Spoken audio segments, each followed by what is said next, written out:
ఓం శ్రీ గురుభ్యో నమ. శ్రీ శ్రీ శ్రీ యోగి రామానంద గురు పాదుకా పూజయామి. శ్రీ లలితా సహస్రనామ స్తోత్రంలోని 56వ శ్లోక వివరణ. మహాతంత్ర మహామంత్ర మహాయంత్ర మహాసన మహాయాగ క్రమారాధ్య మహాభైరవ పూజిత. మహాతంత్ర మహిమాన్వితమైన తంత్రస్వరూపిణి అని అర్థం. ప్రధానంగా శ్రీ విద్య ఎక్కడైతే నిరూపించబడిందో అది తంత్రం. పరమేశ్వరుడు 64 తంత్రాలు చెప్పాడు. అవన్నీ కూడా ఐహిక వాంఛలను తీరుస్తున్నాయి. అందుచేత పండితులు కూడా మోసపోతున్నారు. కాబట్టి వారిని తరింపచేయడానికి వేరే ఇంకొక తంత్రం ఏదైనా చెప్పవలసిందని పార్వతి అడుగగా శివుడు శ్రీ విద్యా తంత్రాన్ని ఉపదేశించాడు. దీన్నే స్వతంత్ర తంత్రము, మహాతంత్రము, కాది విద్యాతంత్రము అని కూడా అంటారు. ఇందులో దేవత యొక్క స్వరూపం, యంత్రం, మంత్రం, పూజా విధానం, స్తోత్రం, కవచం మొదలగునవి చెప్పబడతాయి. ఏదైనా కార్యాలు పూర్తి కావాలంటే ఏ పని చేయాలి, ఏ దిక్కుకు తిరగాలి, ఏ విధంగా చేయాలి, ఏమి నివేదన చేయాలి, ఇవన్నీ ఇందులో ఉంటాయి. ప్రస్తుతము తంతువులంటే సమన్వయం, సూత్రాలు. ఒక వైదిక కర్మకు సంబంధించిన ప్రక్రియకు కానీ, ఒక విద్యకు సంబంధించిన వివరాలను కానీ విధి విధాన సూత్రాలతో సంకలనం చేస్తే దాన్ని తంత్రం అంటారు.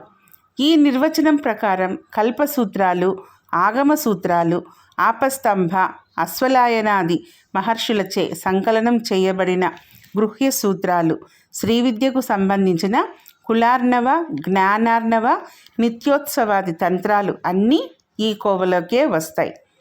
ఇన్ని రకాల తంత్రాల్ని శ్రీ విద్యకు సంబంధించిన తంత్రం మహోత్కృష్టమైనదన్నమాట. అంటే ఇన్ని రకాల తంత్రాలన్నీ తీసుకుంటే వాటన్నింటిలో కూడా శ్రీ విద్యకు సంబంధించినటువంటి తంత్రమే చాలా గొప్పదైనటువంటిది అని చెప్తున్నారు. దీనికి స్వతంత్ర తంత్రము అనే పేరుంది.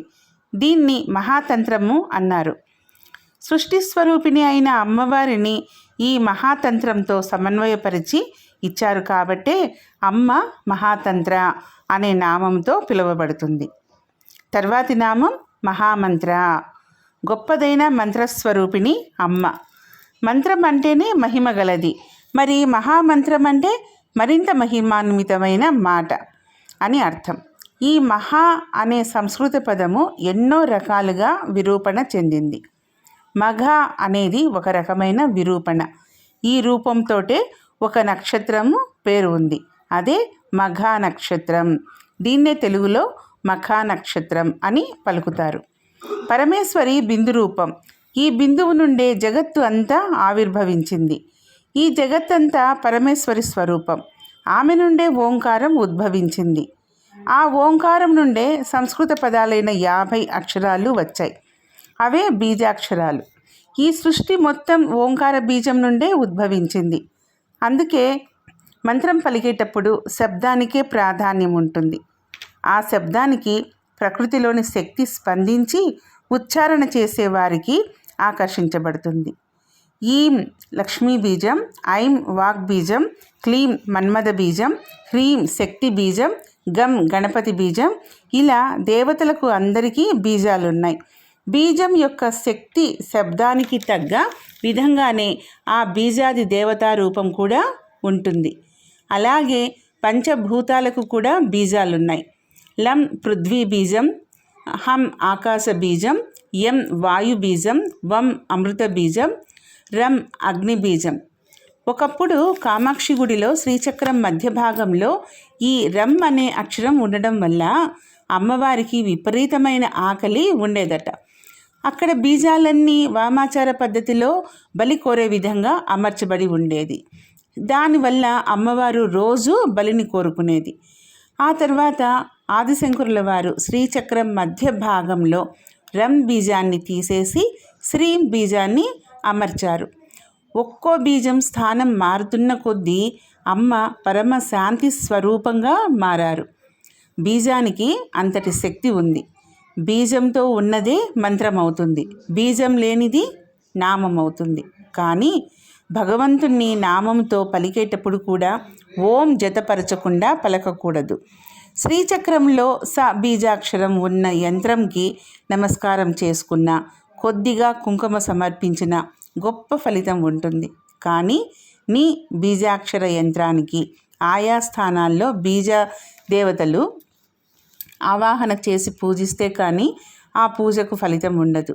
అదే నవావరణ పూజ. ఇది తెలుసుకునే చేయాలి. బీజానికి అంత శక్తి ఉంది. మరి పరిహారంగా పలికే మంత్రాలు బీజంతో ఉంటే మరింత త్వరగా ఫలితం పొందగలరు. అయితే ఈ బీజాలను తప్పుగా పలకకూడదు. కనుక పద్ధతి తెలిసిన వారి నుండి తెలుసుకొని జపించాలి. మహిమకు గొప్పతనానికి చెప్పబడిన మంత్రస్వరూపిణి మహామంత్ర అయిన పరమేశ్వరి. తర్వాతి నామం మహాయంత్ర, గొప్పదైన యంత్రస్వరూపిణి అని అర్థం. యమము చేయువాడు ఎంత, నియమము చేయువాడు నియంత. అనుసరించడానికి ఇచ్చే ప్రణాళిక తంత్రం. అయితే దాన్ని నడిపేదాన్ని యంత్రం అంటారు. వ్యక్తమైన ప్రతి జీవికి ఇటువంటి యంత్రం ఉంటుంది. అది సృష్టి యంత్రం. ఈ సమస్త సృష్టి నిర్వహణకు అవసరమయ్యే ఒక యంత్రాన్ని మహాయంత్రం అంటారు. ఈ మహాయంత్రం కూడా జగద్ధాత్రి అయిన అమ్మవారే. ఈ యంత్రాలు 3 రకాలు: భూప్రస్థారం, మేరు ప్రస్థారం, కైలాస ప్రస్థారం. అయితే యంత్రాలలో శ్రీచక్ర, రుద్రయంత్రం, వనదుర్గా యంత్రములను మహాయంత్రాలను పడతాయి. కానీ శ్రీచక్రాన్నే యంత్రరాజము, సిద్ధవ్రజము అని అంటారు. తర్వాతి నామం మహాసన, గొప్ప ఆసనం కలది.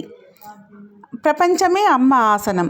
ప్రపంచంలో పంచభూతాలు, పంచతన్మాత్రలు, పంచప్రాణాలు, పంచ జ్ఞానేంద్రియాలు, పంచకర్మేంద్రియాలు కలవు. అమ్మ పంచబ్రహ్మాసన స్థిత. శ్రీచక్రమే అమ్మ మహా ఆసనం. మన హృదయమే అమ్మ ఆసనం. అమ్మ అక్కడ కూర్చుంటేనే మన శరీరం కదులుతుంది. అమ్మ కూర్చుంటే హంస నడుస్తూ మెల్లమెల్లగా ఊపిరి పీల్చుకొని లోన ఉన్న మలినాన్ని బయటకు వదులుతుంది. ఇలా అమ్మ మన హృదయంలో కూర్చుని ఉన్నంతసేపు హంస తిరుగుతూ ఉంటుంది. అమ్మ లేచిందంటే హంస తిరగడం ఆగిపోతుంది. తర్వాత నామం మహాయాగ క్రమారాధ్య. గొప్పదైనటువంటి యాగ విధానంలో క్రమబద్ధమైన పద్ధతిలో ఆరాధింపబడేది ఆ పరమేశ్వరి అని అర్థం. ఇతర పూజా విధులు ఎన్ని ఉన్నా అమ్మవారు యాగానికి పూర్తిగా ప్రసన్నురాలు అవుతారట. పూజ చేసిన సంకల్పం నెరవేరి ఫలితాన్ని త్వరగా ఇస్తుంది. కారణం, ఈ పూజ బ్రాహ్మీ మొదలైన 64 యోగిని పూజలతో కూడినటువంటి మహాయాగం. శ్రీచక్రంలోని అమ్మవారు ఇంతమంది యోగినులతో సేవింపబడుతూ ఉంటారు. వీరంతా కూడా పరదేవతతో సమానమైన రూపలావణ్యాలు, శక్తులు కలవారు. వారందరికీ విడివిడిగా 1,000,000 మంది సేవకులుంటారు. ఈ రకంగా ఆ తల్లి మహాచతుషష్ఠి కోటి యోగిని గణసేవిత అనబడుతుంది. ఈ దేవతలందరినీ పూజించడమే మహాయాగం అనబడుతుంది. ఏ పనిలో అయినా ఒక క్రమం ఉంటే ఆ పని రాణిస్తుంది. శిక్షణలో క్రమంలో ఉంటే క్రమశిక్షణ అయినట్లే. ఆరాధనలో క్రమం ఉంటే క్రమారాధన అవుతుంది. ఒక పద్ధతిగా చేసే పనిని యాగం అనవచ్చు. అలా చేసిన పనిని తదర్పణ బుద్ధిగా చేస్తే మహాయాగం అవుతుంది. కాబట్టి తదర్పణ బుద్ధితో క్రమబద్ధమైన పద్ధతిలో ఆరాధించబడినది అని ఈ నామానికి అర్థం. దేవతల ప్రీతికై అగ్ని ద్వారా హవిస్సును సమర్పిస్తూ చేసే శ్రీయాగ, అంబాయాగ, అగ్నిష్టోమ, పాకయజ్ఞం, జ్యోతిష్ఠోమాది యాగాలను మహాయాగం అంటారు. ఇందులో శ్రీయాగం శ్రేష్టం. ఈ మహాయాగం ద్వారా ఒక క్రమమైన పద్ధతిలో వీటిలో శ్రీయాగం అంతర్యాగమని, బహిర్యాగమని 2 రకాలు. ఆరాధన సగుణం, నిర్గుణం అని 2 రకాలు. ఈ యాగాల ద్వారా ఆరాధింపబడినది అని కూడా అర్థం. తర్వాతి నామం మహాభైరవ పూజిత. భౌ లేదా బై అను రవమును పుట్టించువారు భైరవులు అని అర్థం. ఈ అర్థంలోనే కుక్కలను భైరవులు అని కూడా అంటారు. సృష్టి స్థితి లయకారక లక్షణం కలవాడు అని కూడా అర్థం వస్తుంది. ఇటువంటి లక్షణాలు కల భైరవులు 8 మంది ఉన్నారట. వారి పేర్లు అసితాంగ భైరవుడు, రురు భైరవుడు, చండ భైరవుడు, క్రోధ భైరవుడు, ఉన్మత్త భైరవుడు, కపాల భైరవుడు, భీషణ భైరవుడు, సంహార భైరవుడు. ఇంతమంది 8 మంది ఉన్నారు. వీరంతా కూడా పరమేశ్వరుని ఒక్కొక్క అంశతో వీళ్ళుంటారు. వీరందరి సమిష్టి రూపమైన భైరవుణ్ణి మహాభైరవుడు అంటారు. మహాయాగాలతో ఈ నారాయణుడు అమ్మవారిని పూజించాడు. అందుకని అమ్మవారు మహాభైరవ పూజిత అయింది.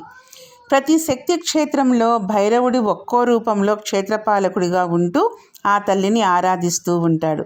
దశమహావిద్య దేవతల్లో ఒక్కో దేవతకు ఒక్కో భైరవ ఉపాసన కూడా వేరువేరుగా ఉంటుంది. ఈ భైరవులకు విశిష్టమైన లక్షణం ఒకటి ఉంది. వీటికి భవిష్యత్ కాల జ్ఞానం కూడా ఉంటుంది. అందుకనే వీటిని కాలభైరవులు అని కూడా అంటారు. మనలోని అజ్ఞాత శక్తులచే పూజింపబడినది అనుగా తన ఆజ్ఞకు బద్ధులైన అజ్ఞాత శక్తులు కలది మహాభైరవ పూజిత అని ఈ నామానికి అర్థం. ఓం శ్రీమాత్రే నమః. ఓం శ్రీ గురుభ్యో నమః.